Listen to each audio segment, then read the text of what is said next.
Welcome to the Explainer. So imagine an economy that collapses so completely, the government starts printing $100 trillion bills. That actually happened in Zimbabwe. And today, we're looking at their really controversial plan to fix things, asking the very same farmers who were forced off their land 2 decades ago to please come back. Just look at that number for a second, 100 trillion. That's not a country's entire GDP or some tech giant's valuation. No, in Zimbabwe, that was the number printed on a single piece of paper. One banknote. This bill, it's a symbol of an economic meltdown so absolute that at its worst, prices were literally doubling every single day. You could go to bed middle class and wake up the next morning completely broke.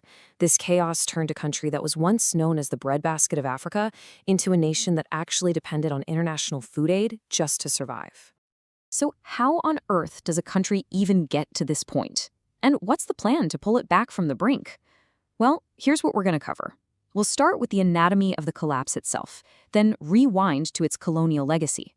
We'll look at the disastrous land reform that lit the fuse, the government's surprising U-turn, and why the current plan is kind of full of holes.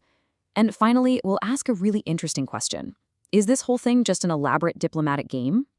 Okay, so first up, $1 trillion problem. The root of this entire economic catastrophe, of this worthless banknote, it can all be traced back to one specific, incredibly charged decision made by the government.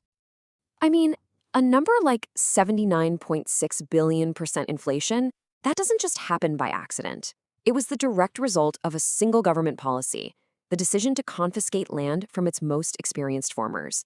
And that one move triggered a chain reaction that completely and utterly destroyed the economy. But that policy didn't just come out of nowhere. To really understand why it happened, we have to go back in time, back to the colonial era, to a country that was then called Rhodesia.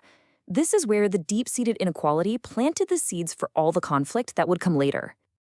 So after a long, violent, 15-year civil war to establish majority rule, Robert Mugabe finally took power. But here's the thing. He inherited a country with a massive problem baked right into its foundation, the fundamental question of who owned the land.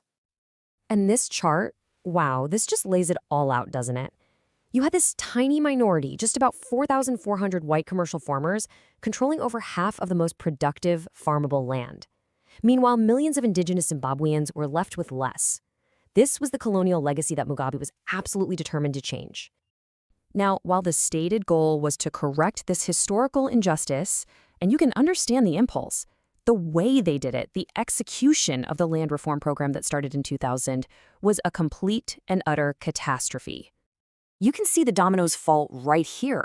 The program was just riddled with violence and corruption. Experienced farmers were forced out, and a lot of the land was handed over to political allies who knew nothing about farming. So naturally, agricultural output just collapsed, which led to massive food shortages. Then came the Western sanctions, isolating the country. And to pay its debts, what did the government do? It just printed more and more money, which led directly to the insane hyperinflation we saw earlier. All right, let's fast forward to 2017. A military coup removes Mugabe after decades in power, and the new president, Emerson Mnangagwa, basically has to admit that a change is desperately needed if they're ever going to rebuild the shattered economy. The idea seemed pretty logical, right? Bring back their expertise, you could restore food security, create jobs, boost exports, and maybe, just maybe, convince Western nations to finally lift those crippling sanctions.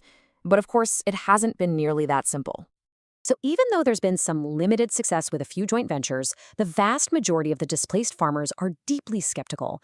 They just don't trust the government's promises. They can't get actual ownership of the land, just leases. And you've got this other layer of tension, where the indigenous farmers who now hold the land are afraid they'll be displaced themselves. It's a really difficult situation. So, to try and get over this massive trust issue, the government announced this multi-billion-dollar compensation plan.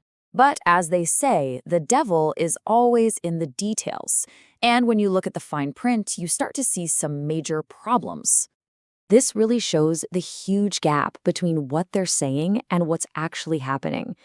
The headline number is $3.5 billion. Sounds great, but only 1% of that is paid in cash. The other 99%? That's paid in Zimbabwean treasury bonds, which are basically IOUs from a government famous for hyperinflation. They're almost worthless. And get this, the payment is only for things like buildings and equipment, not for the value of the land itself. And this right here, this is the ultimate roadblock. See, in modern farming, you need a ton of capital for equipment, seeds, fertilizer. To get a loan from a bank, you need collateral. But since the farmers can only lease the land, not own it, they have nothing to offer the banks as security. No loans means no investment, and the whole plan to get the farms productive again just falls apart. So when you see all of these flaws, the worthless bonds, the collateral deadlock, it leads you to a really fascinating and kind of cynical question. What if this program isn't actually designed to work at all? I mean, really think about that. What if this program isn't about fixing agriculture? What if it's really just a sophisticated performance, a big show, put on for an international audience? The theory goes something like this. Mnangagwa's government is in the middle of two huge international negotiations. One is to restructure $21 billion in debt. The other is to finally get those devastating Western sanctions lifted. And guess what? In both of these talks, the issue of compensating the white farmers is a major sticking point. So what this could be is a very calculated diplomatic performance. By just looking like they're negotiating in good faith, by offering compensation, even if it's a completely impractical offer, the government can signal to the world that it wants to make things right. And that might just be enough to get the sanctions lifted and the debt restructured, all without causing a political firestorm at home by actually taking land back. Now look, we can't know for sure if this theory is true, but it does leave us with a pretty powerful thought about how international politics works. Is Zimbabwe's plan a real attempt to fix a historical wrong and rebuild the country? Or is it just a masterclass in diplomacy, where the fate of millions of people is just a bargaining chip in a much, much larger game?